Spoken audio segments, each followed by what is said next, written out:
Assalamualaikum warahmatullahi wabarakatuh.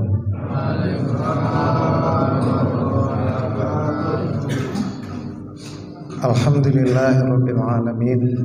Wassalatu wassalamu ala asyrafil anbiya'i wal mursalin wa ala alihi wa ashabihi ajmain wa man tabi'ahum bi ihsani ila yaumiddin. Amma ba'd. Man ahya sunnati faqad ahabbani wa man ahabbani kana ma'i fil jannah. Para jamaah sekalian, Rasulullah bersabda dalam satu hadis rawahu Tirmizi, barang siapa yang menghidup-hidupkan sunnahku maka berarti dia mencintaiku, dan barang siapa mencintaiku maka aku akan bersamanya di surga. Para jamaah sekalian, terkait dengan hal ini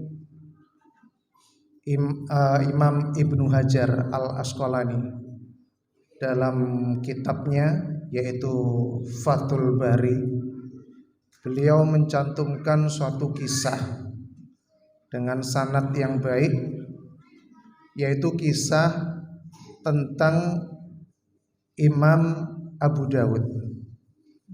Imam Abu Dawud seorang imam yang sangat terkenal dengan karya sunnahnya, yaitu Sunan atau Sunan Abu Dawud.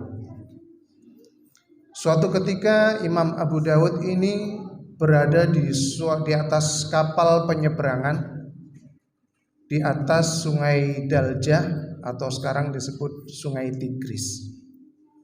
Ketika dalam perjalanan di penyeberangan itu, tiba-tiba Imam Abu Dawud mendengar di tepian sungai ada seorang yang bersin mengucapkan alhamdulillah.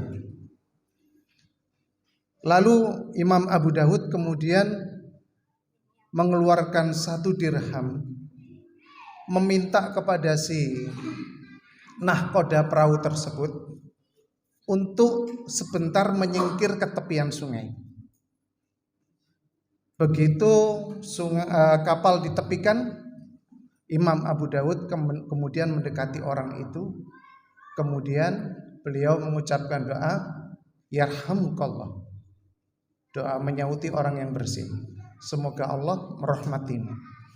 Maka orang itu pun kemudian menjawab Imam Abu Dawud dengan yahdikumullah wa yuslih balakum, semoga Allah memberimu petunjuk dan memberikan kesudahan yang baik dalam urusan.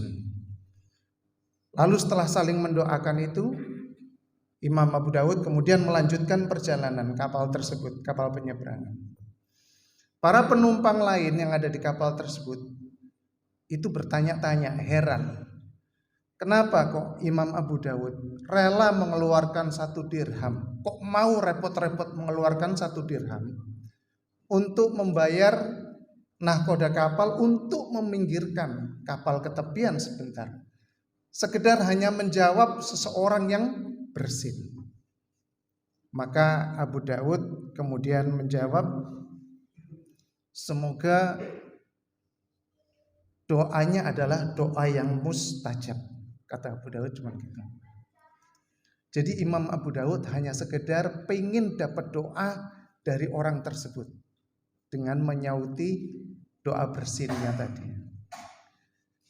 Kemudian para jamaah sekalian, selang tidak berapa lama para penumpang yang bersama Abu Dawud di dalam kapal tersebut kemudian tertidur.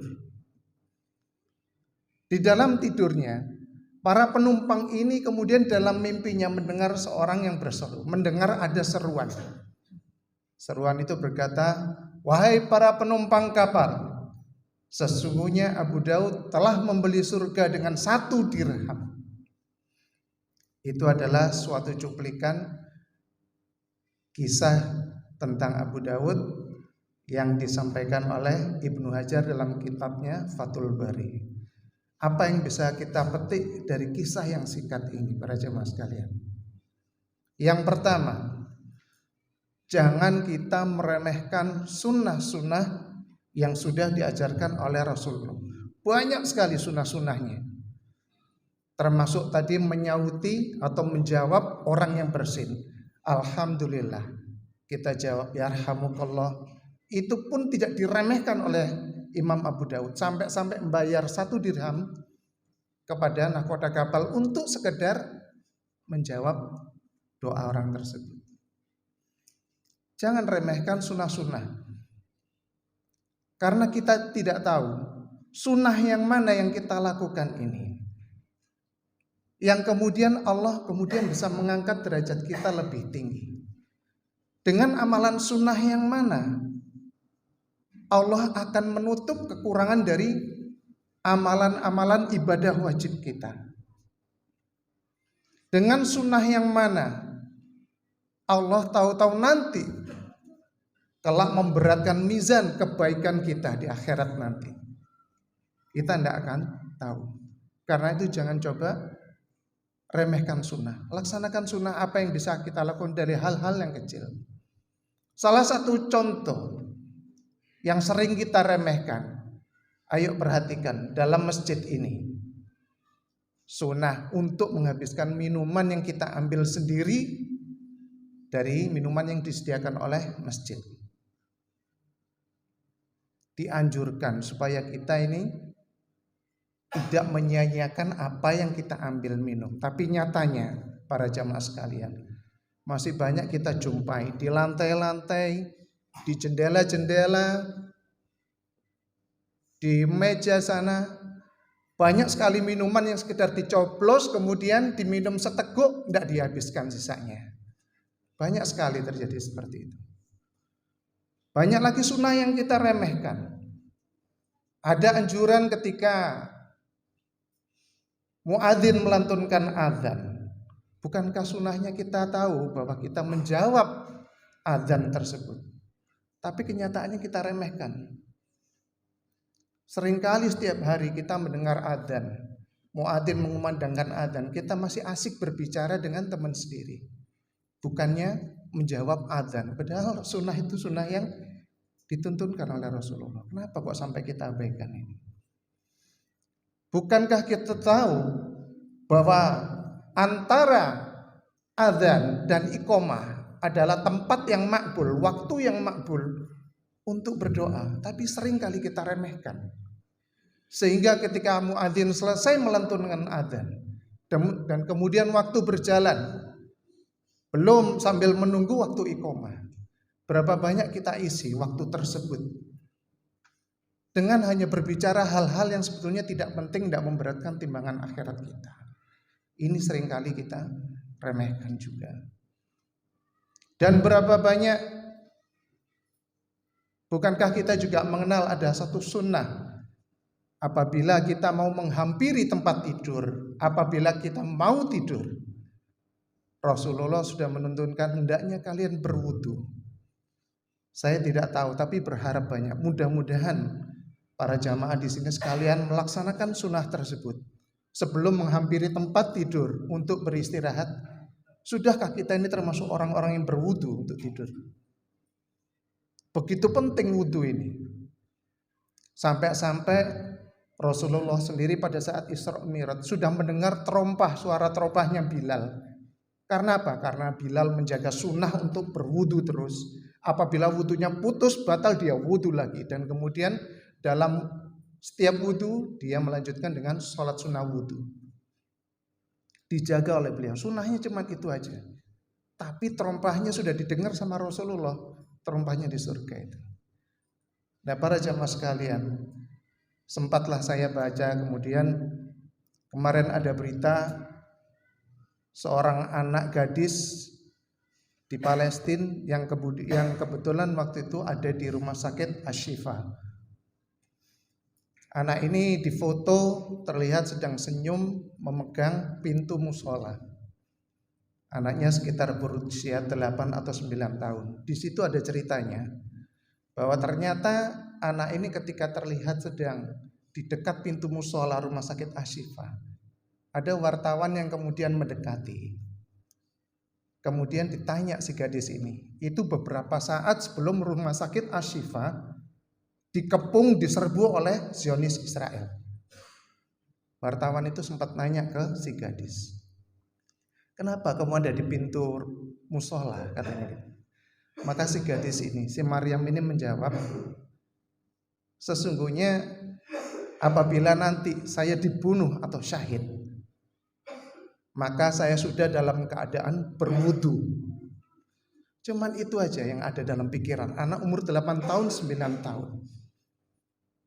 Dia pengen ketika nanti dia mati atau syahid, dia sudah berpikir panjang. Bahwa dia pingin jasadnya dalam keadaan sudah berwudu. Ini anak umur 8 tahun di Gaza. Lalu kita bandingkan para jamaah sekalian. Kenapa kita tidak melaksanakan sunnah ini? Atau kebanyakan kita kenapa tidak melaksanakan ini ketika kita hendak tidur?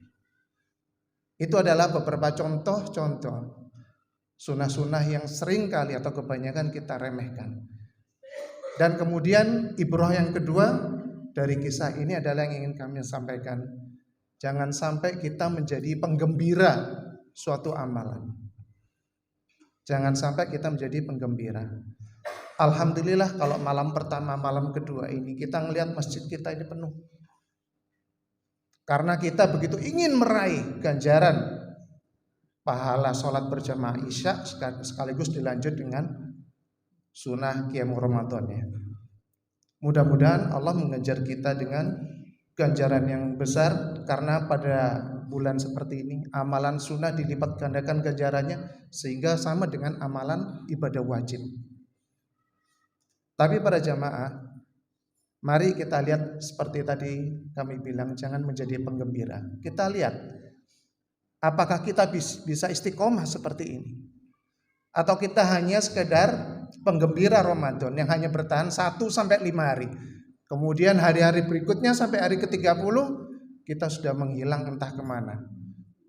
Entah sunnah apa yang sudah kita kejar di luar sana, enggak ngerti. Tapi yang jelas masjid-masjid di mana-mana kemudian kosong. Bukan cuma di sini. Kemana kita berada pada saat itu? Adakah sunnah lain yang kita kejar? Semoga Allah merahmati kita semua hingga akhir Ramadan nanti diberikan taufik dan hidayah untuk memaksimalkan semua amal ibadah, sedekah kita, infak kita, sehingga kelak kita keluar dari Ramadan menjadi orang-orang yang mendapat ampunan Allah Subhanahu wa taala dan juga mendapat ganjaran menjadi orang-orang yang bertakwa. Semoga apa yang singkat kami sampaikan bisa memberikan satu motivasi untuk meraih sunnah. Subhanakallahumma wa bihamdik, asyhadu an la ilaha illa ant, astaghfiruka wa atubu ilaik. Wassalamualaikum warahmatullahi wabarakatuh.